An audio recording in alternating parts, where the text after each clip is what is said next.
a couple teams that I won't allow him to play for. Whoa. This is my profession. I know what's behind the curtain. We ain't got to get back there for me to understand what's not prominent for my son. I'm not doing it. Ain't And no if he in the world. doesn't listen to you? Who? No, you must mean owners, like not my son. Have you told him privately who you would like for him to play for? It's not like who I would like for him to play for. It's Imagine sitting on the biggest day of your life, hand trembling, phone buzzing, you pick up. This is Mickey Loomis from the New Orleans Saints. We're taking you with our next pick. And just when you're about to cry tears of joy, the voice on the other end says, but you're gonna have to wait a little longer. Click. This morning, the NFL investigating this prank call to draft hopeful Shedeur Sanders, son of NFL legend Deion Sanders, picking up the phone Friday, thinking it was a coach inviting him to join the team. That wasn't a coach. That wasn't a scout. That wasn't even somebody who works in the NFL. That was some 21-year-old named Jax who grabbed your private number off his daddy's iPad. His daddy just so happens to be the Falcons' defensive coordinator, and just like that, the joke was on Shedeur Sanders. I believe that all 32 NFL team owners and their executives and NFL Commissioner Roger Goodell, I believe they all came together in a KK Ku Klux Klan type of clandestine meeting. But the question is, who was really behind the joke? A bored college kid? Or was this a coordinated, underground, league-wide sabotage operation designed to humiliate Shedeur and by extension, his father, the legend himself, Deion Sanders? Let's break this madness down. I've been covering sports for 30 years plus. I have never seen a projected first-round pick drop like this. 5 quarterbacks, as of the time of taping this show, have been picked. There was speculation he was going to be number 1. Right. Now, ultimately, Cam Ward, it was always him or Cam Ward.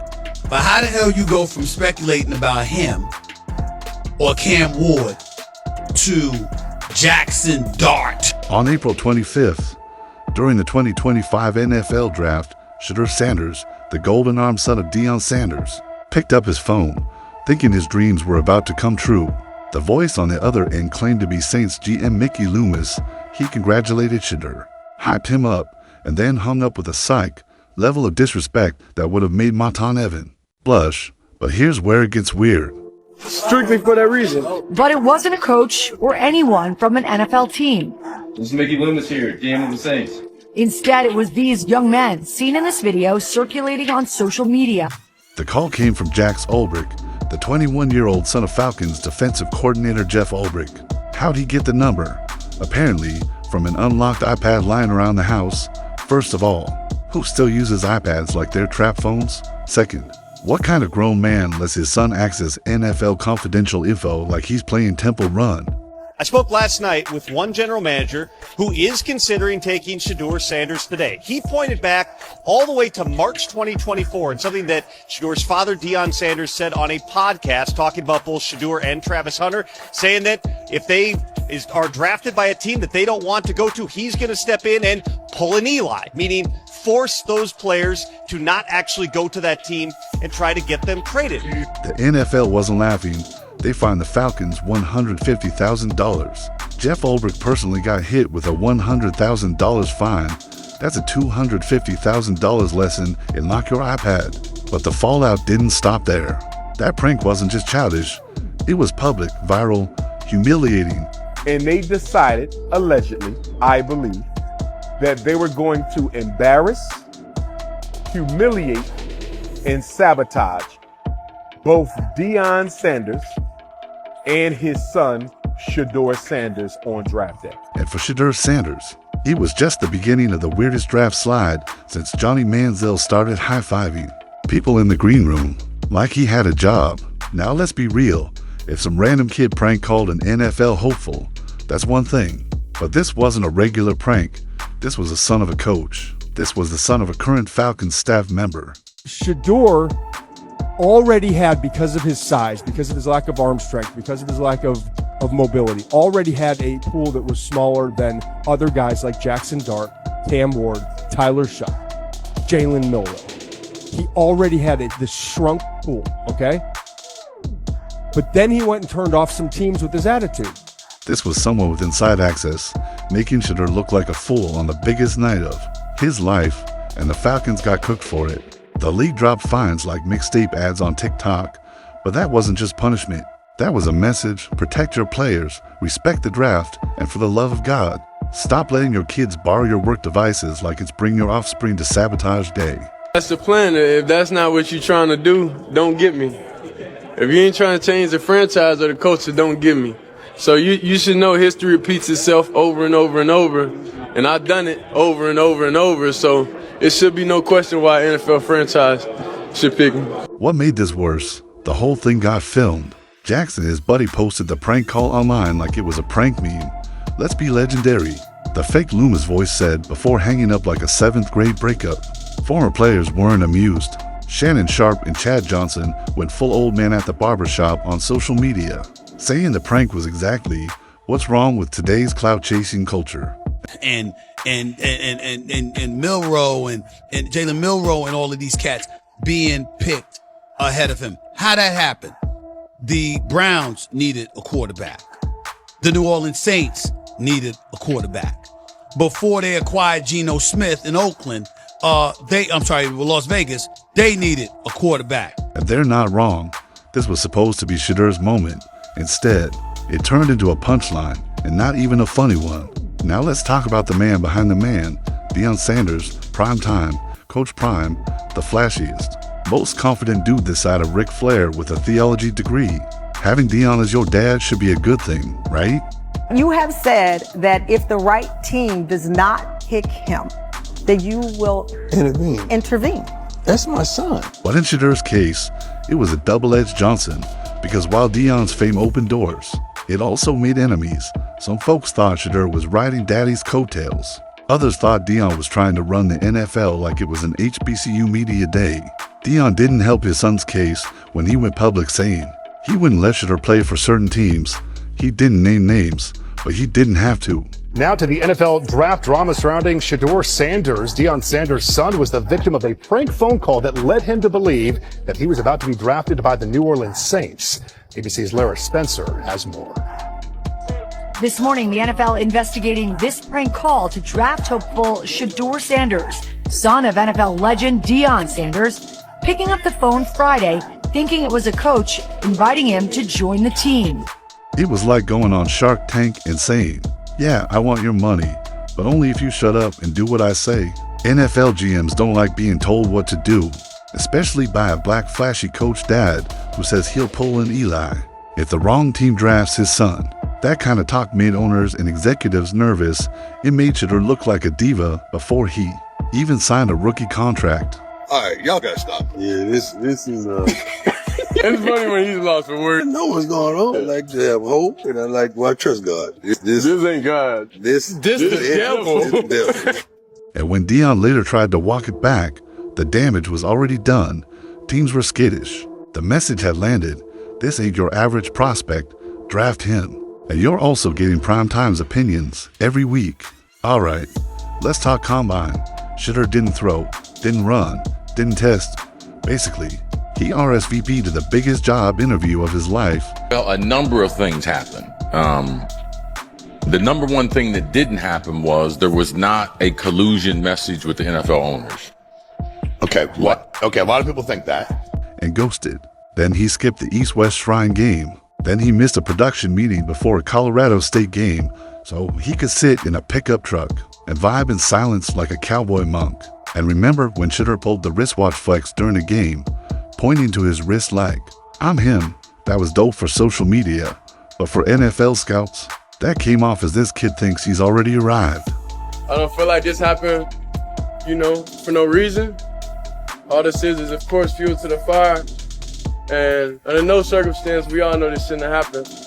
But we understand we're on the bigger and better thing. One NFL assistant coach said Shedeur's interview was the worst they'd ever sat through. Think about that. Worse than the guy who showed up barefoot. Worse than the guy who brought his girlfriend. Worse than the guy who said he wasn't sure what position he played. Yikes. The label that started sticking to Shedeur, entitled Difficult, Too Hollywood, But it wasn't a coach or anyone from an NFL team. This is Mickey Loomis here, GM of the Saints. Instead, it was these young men seen in this video circulating on social media, impersonating New Orleans Saints general manager Mickey Loomis. We're going to take you with our next pick right here, man. Yeah. Yes, sir. Let's be legendary. Hey, but you're going to have to wait a little bit longer, man. Okay. Sorry about that. And when those words start flying around draft rooms, your stock plummets faster than a crypto scam on Reddit. Now here's where things get spicy. Boomer Esiason, yes, that boomer, said on air that multiple NFL owners blackballed Shedeur Sanders because they saw him as entitled. Not unqualified, not untalented, but entitled. And then I told you recently, I have been told by two different sources that the back and forth with an install package with the New York Giants and Brian Dable, so it did not go smoothly. And I don't need to give any more details. So now that's a third organization that I'm aware of. I don't know if there are any others. And let's not pretend that word doesn't carry weight when a white quarterback is confident. He's a leader. When a black quarterback is confident, he's a problem. That double standard didn't just walk into the draft room, it kicked the door open and spilled. Sweet tea on the carpet. Former NBA player Steven Jackson even said what everyone was thinking. The NFL has a black quarterback problem. All right, with the 40th pick in the 2025 NFL Draft, the New Orleans Saints select Tyler Shuck, quarterback. Louisville. Switch it up. Quarterback. There it is. Wow. One of the most intriguing prospects. Wow. He's 26 years old in September. He played parts of 7 seasons in college. Look at the reaction. You got the phone, but who got that number? And Shedeur, confident, outspoken, flashy Shedeur, was a prime example. This wasn't just about draft tape. This was about narrative, and the narrative said, "We don't like the way this kid carries himself. That's not scouting. That's judging character through the wrong lens." The prank call just added fuel to that fire. It made him look like a fool. This is Mickey Loomis here, GM of the Saints. How you doing? Good, how are you, man? Good. Been waiting on you. Yeah, we have. It's been a long wait, man. No, for sure. We're going to take you with our next pick right here, man. Yeah. Yes, sir. Let's be legendary. Hey, but you're going to have to wait a little bit longer, man. The caller abruptly hanging up. What does that mean? You heard that? He said you're going to have to wait a little bit longer. Nobody got that number but coaches, strictly for that reason. And when you combine that with a dad who won't stop talking, a skip combine, and a watch me shine attitude, boom, you go from projected first rounder to pick 144. But here's the thing, Shedeur ain't finished. He got drafted by the Cleveland Browns, a team that needs a quarterback. Deshaun Watson is injured. Joe Flacco is aging like a blockbuster card. That NFL Commissioner Roger Goodell, I believe, allegedly, was also involved on this scandal to embarrass, humiliate, and sabotage both Deion Sanders and his son Shedeur. Kenny Pickett is a maybe, Dylan Gabriel is a rookie. Translation, there's a path to play in time. And guess what? Browns GM Andrew Berry said they picked Shedeur because of his talent, not his baggage. Coach Kevin Stefanski said the job ain't promised. You gotta earn it. No more combine dodging, no more watch flexing. Time to put in work. And if Shedeur really wants to prove the world wrong, this is the perfect setup. Throughout the pre-draft process, Shedeur Sanders very much proceeded as if he was dictating to clubs where he was going to go rather than how the draft works, which is the other way around. And there were a bunch of opportunities missed at the various checkpoints through that pre-draft process. Go all the way back to all-star seasons. Fifth-round guys have something first-rounders don't. A chip the size of Texas if Shedeur grinds, stays quiet, and lets the film do the talking. He could rewrite this whole story. He could go from prank draft bust to franchise savior. The Atlanta Falcons releasing a statement saying Jax Ulbrich, the 21-year-old son of defensive coordinator Jeff Ulbrich, found the number and was responsible for the call. That video showing Ulbrich and a friend making the call. Ulbrich apologizing to Shedeur on Instagram, writing, "I'm so sorry I took away from your moment. It was selfish and childish." So what did we learn? Number one, Don't leave your iPad unlocked when you work in the NFL. That's just basic parenting. Number 2, talent matters, but so does image. And in a league that loves controlling its narrative, being flashy, loud, or different can cost you. New Orleans needed a quarterback. The Pittsburgh Steelers needed a quarterback. The Giants had the number 3 overall pick. And then they had a pick in the second round and traded up to the first round to get a quarterback and still chose somebody other than him in Jackson Dart. Yo, that's not about football. That's about something else. Number 3, if you're gonna point to your watch mid-game, make sure the people watching also think it's your time. Shedeur Sanders got humbled, publicly, brutally, but now he's got a shot to prove every owner, every GM, and every hater wrong. Will he rise or will he fold? Only time will tell, and this time, we hope nobody's prank calling to hang up before he answers. Deion, mate. Hey, it's good to see you, man. Hey, now that the dust is settled, are you happy with how things turned out? God bless you, man. You know how good God is. I know, God is good. You know how good God is. You happy, man? God is so good. Hey, do you forgive the prankster? God is so good, man. Okay, man. Thanks very much, buddy. We need hard knocks, bro. We need hard knocks. So what y'all think? Are these ninjas just acting like some bitches and playing the black card? Was Shedeur and Deion wrong for acting like they were bigger than the program? Or were they justified in letting their nuts hang? Let me know in the comments. Alright, my ninjas. Y'all stay dangerous out there. I'm about this bish. Peace.